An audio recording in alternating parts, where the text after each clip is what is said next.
మంచినీళ్ళు ఇవ్వాలా? ఒక బాటిల్ ఎంత రేటో తెలుసా మీకు? మంచినీళ్ళు ఏమి లేవు, వెళ్ళండి వెళ్ళండి. చాలా దూరం చూస్తున్నామమ్మా. లేదమ్మా, మా ఇంటికాడ వాటర్ అలాంటివి ఇవ్వడం లేదు, వెళ్ళండి అమ్మా వెళ్ళండి. అక్కడ చాలా గృహాలు ఉన్నాయి, మా ఇంటికి ఎందుకు వస్తారు ఈరోజు అందరూ? అలా అనకండి అమ్మా, బాగా దాహంగా ఉందమ్మా. నేను ఇవ్వనమ్మా, వెళ్ళు, మా ఇంటికాడ నీళ్ళు లేవు ఏమి లేవు. అయ్యో, ఈవిడ కూడా ఎంతో స్మెల్లీగా ఉంది, ఇప్పుడే అందంగా చేసిన ఇల్లంతా స్మెల్ వస్తుంది. ఎన్నిసార్లు శుభ్రం చేయాలి గదిని నేను? ఏసయ్య వచ్చి ఇలాగుంది ఏంటమ్మా అని అడిగితే నేను ఏం చెప్పాలి? ఏసయ్యకి మళ్ళీ శుభ్రం చేసుకోవాలి. ఏసయ్య మా ఇంటికి వచ్చినప్పుడు నన్ను పరలోక రాజ్యం తీసుకెళ్ళిపోతాడేమో. ఇప్పుడు ఏసై నా ఇంటికి వస్తాడు కదా, ఏసైతో పాటు మా తోటి వారు కూడా వస్తారేమో. ఆయన తోటి వారు రాకూడదు, నేను ఒక్కదాన్ని పరలోక రాజ్యానికి వెళ్ళాలి కదా. మరి ఏసై ఏ విధంగా వస్తారు, ఆయన కోసం ఎదురు చూస్తూ ఉన్నాను.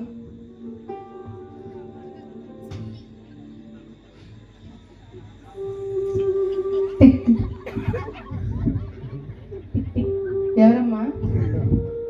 నేను చాలా దూరం నుంచి వస్తున్నాను, చలిగాలిలో చాలా వణుకుతున్నాను. మీ దగ్గర ఏమైనా వస్త్రం ఉంటే కనుక నాకు కొంచెం ఇవ్వగలుగుతారని కోరుకుంటున్నానమ్మా. వస్త్రమా? మా ఇంట్లో ఎలాంటివి ఏమీ లేవే. అందుకంటమ్మా చాలా చలితో వణిగిపోతున్నాను నేను. లేదమ్మా, మమ్మల్ని అడగొద్దమ్మా, మా ఇంటికాడ ఏమీ లేవు. అలాంటి చోటు కూడా మా ఇంటికాడ లేదు. వెళ్ళమ్మా, ఎక్కడి నుంచి వచ్చావో? చలి తట్టుకోలేకపోతున్నానమ్మా, ఏదన్నా మీకు కలిగి చిన్న వెళ్ళమ్మా, అక్కడ సత్రం ఉన్న అన్ని ఉన్నాయి కదా, వెళ్ళు అక్కడ పడుకోమ్మా. మా ఇంటికాడ ఏమీ లేవు, వెళ్ళు, రావద్దు మా ఇంటికి. అరే, ఈవిడ కూడా చాలా స్మెల్లీగా ఉంది, చాలా దట్టిగా వచ్చింది ఇంటికి.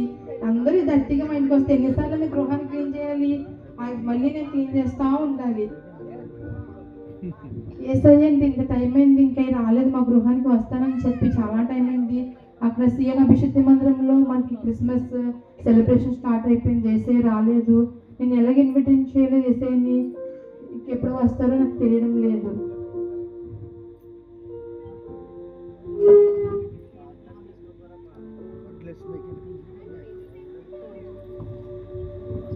వెనకాల ఉందమ్మా.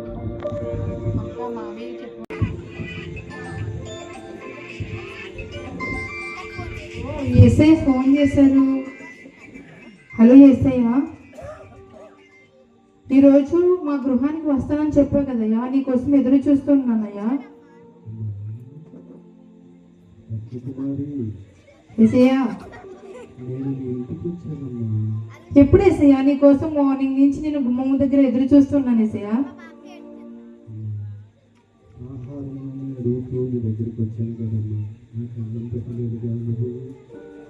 ఏసయ్యా,